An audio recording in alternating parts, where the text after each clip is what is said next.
Philip, thank you so much for joining me today. Phillip Sprehe is our staff economist here at Geographic Solutions. And for the last couple of years, Philip has been putting together a forecast every month of the Bureau of Labor Statistics view into the health of the economy and jobs. And so, Philip, I wanted to ask you for February 2023, what are you seeing in your forecast?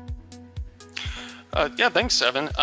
So the BLS puts out their monthly labor market report, which has a slew of data in it. But the two main indicators or reporting pieces that everybody watches is the unemployment rate and the number of new jobs per month. Or they could be created jobs or jobs that were lost on net. And so for February, what we're seeing right now is that we're going to see about 240,000 jobs created for the month, and the unemployment rate ticking down to about 3.4% from just 3.5% the month before. Thank you, Philip. And do you see inflation as a kind of like an indicator that is influencing anything in this month's forecast? Yes, I do. Both inflation and the Federal Reserve's response to it by raising interest rates have had somewhat of an impact. Certainly over the last more than 6 months, really, more like 9 months approximately. And I think actually going forward for the next few months, we're going to see both inflation and the Federal Reserve's action play a key indicator, or a key role, I should say, in how employment is going to behave. We've seen we've seen job creation over the last several months. What we have also noticed is a gradual slowing down of job creation as well. So that's something that we're looking at. We think it's going to continue, however, not really for this month, because our own indicators are showing that we saw pretty good increases in overall job openings on our sites, as well as the decline in the number of job losses that are reported by our unemployment data. Philip, do you think, are there any industries or categories that you think might be surprising in their additions of jobs come this Friday?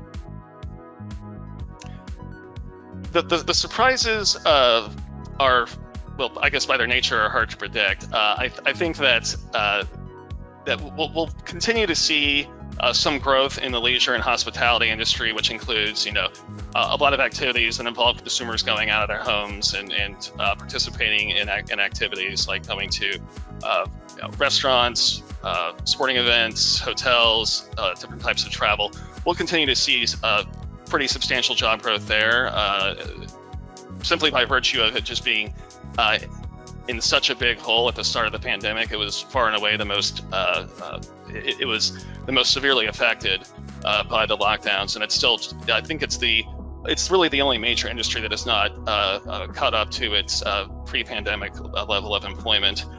For something that might surprise us, it could be trade, transportation, and utilities, which is a sector that is heavily involved in logistics and distribution, and we saw a huge increase in that when the pandemic first started, as consumers shifted to home-based consumption and delivery, and that's sort of isolated or like family-only kind of consumption. But then, as we've grown out of that, they've slowly shifted back into this more, or consumers have shifted back into more of an outside the home retail mode. But there have been some logistics issues and supply chain problems that we've seen in 2022, and costs of the increased costs in that type of retail, I think, have somewhat slowed down that sector. And so I think we might be surprised that as these supply chains issues kind of resolve themselves, that we'll see somewhat of a reignition of hiring in that sector, maybe over the next several months, if not this month. Phillip Sprehe, thank you so much. We look forward to your commentary on Friday, and I wish you an excellent day. Thanks for being here with us. Absolutely. Thank you, Evan.